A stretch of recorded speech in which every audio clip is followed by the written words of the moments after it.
नमस्कार दोस्तों, मैं जितेंद्र एक बार फिर से आप सभी का डिजिटल प्लेटफॉर्म पर स्वागत करता हूं। दोस्तों, आज मैं एक नया और इंटरेस्टिंग वीडियो लेकर के उपस्थित हुआ हूं। वीडियो जो है वो बहुत ही बार सर्च किया जाता है कि आईटीआई क्या है, आईटीआई जो है वो कहां से करें, आईटीआई कौन से ट्रेड से करें, आईटीआई जो है उनकी स्थापनाएं कब से हुई है, राजस्थान में आईटीआई जो है वो कब से चालू हो रखे हैं, कितने आईटीआई हैं, कौन कौन से ट्रेड होते हैं, इंजीनियरिंग ट्रेड कौन से हैं, नॉन इंजीनियरिंग ट्रेड कैसे कौन से हैं। ऐसे बहुत सारे जो है अपने सवाल रहते हैं और इन्हीं सवालों का जवाब लेकर के मैं प्रस्तुत हुआ हूं। तो सबसे पहले हम जानना चाहेंगे आईटीआई के बारे में।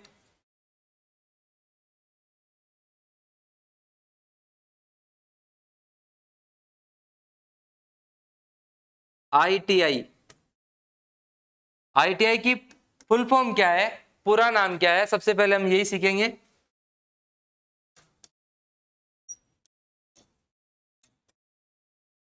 Industrial training institute. मैं एक बार हिंदी में भी लिखना चाहूंगा, औद्योगिक प्रशिक्षण केंद्र या संस्थान।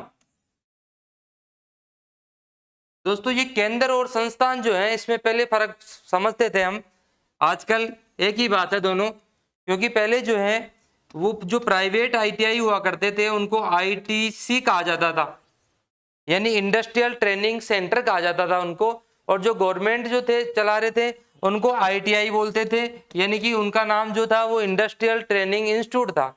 लेकिन कुछ सालों पहले जो है वो आईटीसी की जगह अब जो है वो एक प्राइवेट शब्द लगा हुआ आने लग गया।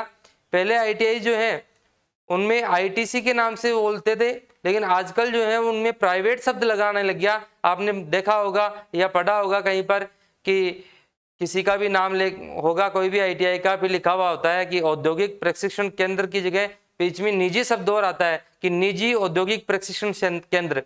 तो आजकल निजी आने के बाद में जो है वो आईटीसी जो है वो प्रचलन में नहीं है। पहली बात तो ये थी। दूसरी बात मैं यहाँ पर आपको बताना चाहूंगा दोस्तों कि आईटीआई जो है वो सबसे पहले 1948 में विस्थापितों के लिए कैंप बनाए गए थे और उन कैंपों में यानी उन डिटेक्शन सेंटरों में वहां के लोगों को रोजगार से संबंधित प्रशिक्षण देने के लिए ये कैंपों में स्टार्ट किया गया, प्रशिक्षण के नाम से स्टार्ट किया गया। और यही जो है वो आईटीआई जो है उनकी भारत के अंदर अपन उत्पत्ति मानते हैं एक तरह से, या उनकी शुरुआत मानते हैं। उसके बाद में एक साल बाद में क्या होता है दोस्तों, एक साल बाद में यानी कि 1949 के अंदर नाम दे दिया गया उसको प्रशिक्षण सह केंद्र। प्रशिक्षण सह केंद्र नाम दे दिया गया, या सह कार्य केंद्र भी कहा जाता है इनको, सह कार्य केंद्र। ये 1949 के अंदर जो है नाम दिया गया। उसके बाद में आपको पता होना चाहिए दोस्तों कि डीजीटी आता है 1950 में, और डीजीटी जो है वो भारत सरकार के श्रम एवं रोजगार मंत्रालय के द्वारा बनाया गया पूरा एक मंत्रालय है। और इस मंत्रालय ने जो है वो प्रत्येक राज्य के अंदर बहुत सारे आईटीआई सेंटर खोले, और ये जो है वो युवाओं के लिए बहुत ही फायदेमंद हुए।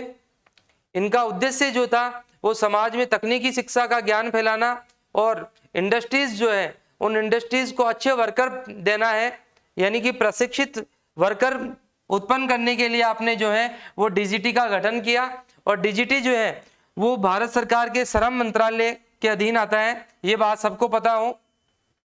दोस्तों, डीजीटी जो है वो क्या है, डीजीटी क्या है, तो डीजीटी जो है उसको मैं इंग्लिश में कहना चाहूंगा यहाँ पर कि डायरेक्टेड जर्नल ऑफ ट्रेनिंग, और मैं इसको हिंदी में कहूंगा तो प्रशिक्षण महानिदेशालय कहेंगे। प्रशिक्षण महानिदेशालय निदेशालय दोस्तों आप सबको पता हो कि ये नई दिल्ली में पूसा के नाम से एक जगह है और पूसा के अंदर ये जो है वो डीजीटी है। वहीं पर आपके जो है वो सचिव बैठते हैं, वहीं डायरेक्टर बैठते हैं।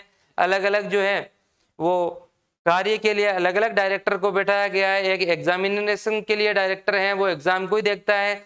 एक एफिलेशन के लिए डायरेक्टर बैठाया हुआ है, तो वो केवल एफिलेशन को ही देखते हैं। एक जो है वो कंट्रोलिंग के लिए है या एग्जाम की कंट्रोलिंग के लिए है। तो जाहिर सी बात है वहां पर बहुत सारे डायरेक्टर बैठते हैं और ये सब जो है वो एनसीवीटी की मदद से जो है वो सभी राज्यों की आईटीआईज है उनके ऊपर जो है वो कंट्रोलिंग करते हैं, उन पे नियंत्रण करते हैं, उनका प्रबंधन करते हैं। आगे आपको मैं जानकारी देना चाहूंगा दोस्तों कि डायरेक्टरेट जनरल ऑफ ट्रेनिंग जो है यानी डीजीटी जो है उसने 130 ट्रेड शुरुआत करी। 130 प्रकार के व्यवसाय जो थे, ट्रेड जो थे, उनसे शुरुआत करता है। और 130 जो ट्रेड थे उनमें आपको पता होना चाहिए कि कुछ ट्रेड जो थे वो इंजीनियरिंग थे और कुछ जो थे वो नॉन इंजीनियरिंग थे। इसके अलावा कुछ विशेष प्रकार के भी जो है वो ट्रेड बनाए गए, खास तौर से दृष्टिहीनों के लिए। तो आप सबको पता होना चाहिए कि वर्तमान में उन 130 में से जो है वो 126 जो है अभी प्रचलन में है। उनमें से भी 73 जो है वो इंजीनियरिंग ट्रेड है, 48 जो है वो आपके नॉन इंजीनियरिंग ट्रेड है और बाकी जो है वो विशेष दृष्टिहीनों के लिए जो है वो ट्रेड बनाए गए हैं। दोस्तों मैं यहाँ पर आपको और बताना चाहूंगा, बहुत ही महत्वपूर्ण बात जो है वो ये है कि आईटीआई जो है उनका प्रवेश कब होता है। तो आप सबको पता होना चाहिए दोस्तों, अभी वर्तमान में अगस्त सेशन जो है वो प्रचलन में है। इससे पहले आपको पता हो तो एक जुलाई सेशन भी चलाया करते थे, लेकिन जुलाई सेशन जो है उसको सरकार ने जो है अब बंद कर दिया है। अभी जो है वो केवल अगस्त वाला बैच चलता है और इसमें 2 वर्ष, 1 वर्ष और 6 माह ये तीनों जो है अवधि के जो है वो कोर्स जो है स्टार्ट किए गए थे और 130 ट्रेड जो थे, 130 व्यवसाय थे, उनके साथ में स्टार्ट किया गया था। और आप सबको पता हो कि ये 8वीं पास, 10वीं पास और 12वीं पास अलग अलग कोर्स जो है वो अलग अलग योग्यता के आधार पर दिए जाते थे। लेकिन अभी जो है वो 6 महीने वाला जो कोर्स है उसको भी दोस्तों समाप्त कर दिया गया है। अभी जो अपने पास में प्रचलन में है वो 2 वर्ष वाले और 1 वर्ष वाले पाठ्यक्रम जो है वो गतिशील है। तो ये भी आपको एक बात जानकारी के लिए ध्यान रखनी है। दोस्तों यहाँ पर मैं अगली जो बात करना चाह रहा हूं वो बात करना चाह रहा हूं मैं कि आईटीआई जो है उसमें पढ़ाते क्या है, कौन से सब्जेक्ट होते हैं, किस बारे में जो है वो पढ़ाई होती है।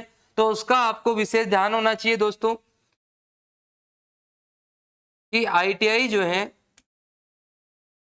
उस आईटीआई ने यहाँ पर 2 प्रकार से बांट रखा है कोर्सों को, यानी सब्जेक्ट जो है पढ़ने के उनको 2 प्रकार से आपने बांट रखा है। एक को डोमेन एरिया और एक को जो है आपने कोर एरिया। दोस्तों यहाँ पर डोमेन एरिया जो है उसके अंदर कौन से सब्जेक्ट हैं, एक तो ट्रेड थ्योरी और दूसरा जो है वो है प्रैक्टिकल। तो यहां पर 2 सब्जेक्टों को रखा गया है डोमेन एरिया में। और जो कोर एरिया है उसमें आपके यहां पर workshop, calculation and science, employability skill और इंजीनियरिंग ड्राइंग। तो दोस्तों ये जो है आपको मोस्टली पढ़ाए जाते हैं आईटीआई में। अब आपको मैं यहाँ पर थोड़ी सी जानकारी और देना चाह रहा हूँ कि आईटीआई की जो ट्रेड थ्योरी है उस ट्रेड थ्योरी से मतलब है कि जिस व्यवसाय का आपने चयन किया है उसी की थ्योरी। आपने इलेक्ट्रीशियन का व्यवसाय चयन किया है तो जाहिर सी बात है इलेक्ट्रीशियन की थ्योरी और उसी से संबंधित जो है यहाँ पर प्रैक्टिकल करवाए जाएंगे। इसके अलावा यहाँ पर वर्कशॉप, कैलकुलेशन या फिर एम्प्लॉयबिलिटी स्किल, इंजीनियरिंग, ड्राइंग, ये सब जो है वो लगभग सभी ट्रेडों के समान होते हैं। कुछ चैप्टर जो होते हैं वो सब्जेक्ट के अनुसार जो है वो चेंज जरूर कर दिए जाते हैं, या एक लेवल का भी उसके अंदर जो है वो थोड़ा सा फर्क कर दिया जाता है। बाकी जो है वो सब्जेक्ट यही रहते हैं सबके सब। तो ये जानकारी भी दोस्तों आप सबको होनी चाहिए। अब मैं बात करना चाहूंगा कि जब प्रशिक्षण हो गया है, जब प्रशिक्षण हो गया है, आपने 2 साल वाले कोर्स में भाग लिया था या 1 साल वाले कोर्स में भाग लिया था और आपका कंप्लीट हो गया है, तो जाहिर सी बात है अब आपकी एक एग्जाम होने वाली है, ऑल इंडिया ट्रेनिंग टेस्ट होने वाला है, अखिल भारतीय व्यापार परीक्षा इसको आप बोल सकते हैं। इसका एक टेस्ट होता है और आप सबको पता हो कि 2020 के बाद ये सीबीटी होने लग गया है। बहुत ही अच्छी बात है दोस्तों। सीबीटी कंप्यूटर बेस्ड जो टेस्ट होता है उसके अंदर एक तो क्या है कि पारदर्शिता बनी रहती है, दूसरी बात उसमें समय जो है उसकी बचत हो जाती है, रिजल्ट टाइम पर आ जाते हैं, किसी प्रकार से जो है कोई समस्या नहीं रहती है हमारे को। इसीलिए जो सरकार ने जो है वो डीजीटी ने जो है 2020 में निर्णय लिया गया कि अब एआईटीटी के जो एग्जाम होंगे वो सीबीटी होंगे, और अभी जो वर्तमान में जो है वो सीबीटी जो है सीबीटी बेस्ड जो है वही एग्जाम हो रहे हैं। तो ये भी आपके लिए जो है खुशी की बात है। आगे फिर मैं यहाँ पर बात करना चाहूंगा दोस्तों कि एआईटीटी जो एग्जाम हो जाता है, अब आप पास हो गए हो तो जाहिर सी बात है आपको सर्टिफिकेट कौन सा मिलेगा, तो मैं उसी सर्टिफिकेट की बात कर रहा हूं। उसको आप कह सकते हो नेशनल ट्रेड सर्टिफिकेट, एनटीसी। कई बार लिखा हुआ भी आता है, कोई वैकेंसी निकलती है तो उसमें लिखा हुआ आता है कि एनटीसी सर्टिफिकेट होना चाहिए, संबंधित ट्रेड में एनटीसी सर्टिफिकेट होना चाहिए। तो जाहिर सी बात है वो एनटीसी क्या है, नेशनल ट्रेड सर्टिफिकेट है, जो आपको 2 साल के या 1 साल के प्रशिक्षण के बाद में एग्जाम में पास होने के बाद में मिलने वाला है। तो इसके बारे में भी आप ध्यान रखें दोस्तों। यहाँ पर एक और मैं महत्वपूर्ण आपको जानकारी देना चाहूंगा, क्योंकि इसको लेकर के बहुत सारे स्टूडेंट या बहुत सारे लोग जो है वो भ्रमित रहते हैं कि आईटीआई जो है उसमें एनसीवीटी क्या है और एससीवीटी क्या है।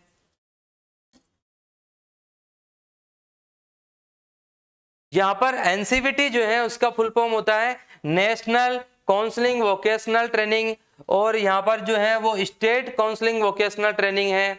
दोस्तों आप सबको पता होना चाहिए कि एनसीवीटी जो है वो एक तरह से डीजीटी का ही जो है वो एक तरह से बॉडी है, और ये एनसीवीटी जो है वो प्रत्येक राज्य में जितने भी आईटीआई चल रहे हैं उन आईटीआईज की मॉनिटरिंग करता है, या फिर मैं कह सकता हूं कि डीजीटी की गाइडलाइन के अनुसार उनसे काम करवाता है।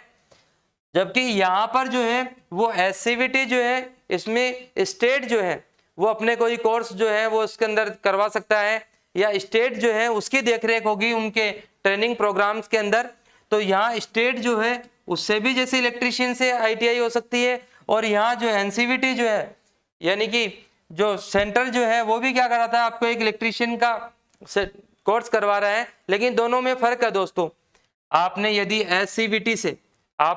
एससीवीटी से मान लीजिए इलेक्ट्रीशियन के लिए आपने आवेदन किया, इलेक्ट्रीशियन से आपने आईटीआई कर ली, लेकिन आपका प्रमाण पत्र जो है वो एससीवीटी है, तो जाहिर सी बात है वो केवल स्टेट की वैकेंसियों के लिए ही योग्य है। जबकि एनसीवीटी से किसी ने यदि आईटीआई कर रखी है तो जाहिर सी बात है वो भारत के सभी राज्यों के अंदर निकलने वाली वैकेंसियों के लिए योग्य है। इसके साथ ही भारत सरकार के जितने भी उपक्रम है, रेल है, बेल है, गेल है, जितने भी आपके जो उपक्रम है भारत सरकार के, उन भारत सरकार के उपक्रमों में जो है वो एनसीवीटी से पास होने वाले अभ्यर्थी को ही लिया जाता है। एससीवीटी से जो पास है वो केवल स्टेट में निकलने वाली वैकेंसियां, वो स्टेट का इलेक्ट्रिसिटी डिपार्टमेंट हो सकता है, वो जल बोर्ड हो सकता है, या और भी जो है वो स्टेट की कोई वैकेंसी होगी उसी के लिए केवल योग्य होगा। तो ये बात जो है आपको दोस्तों बहुत ही महत्वपूर्ण तरीके से जो है वो समझनी है। इसके अलावा जो है आप सबको इसके अलावा आईटीआई के लिए कोई भी यदि मान लो किसी भी प्रकार की आपकी क्यूरी हो, किसी प्रकार की आप बात पूछना चाह रहे हो, तो आप कमेंट्स में जरूर लिख सकते हैं। धन्यवाद। जय हिंद।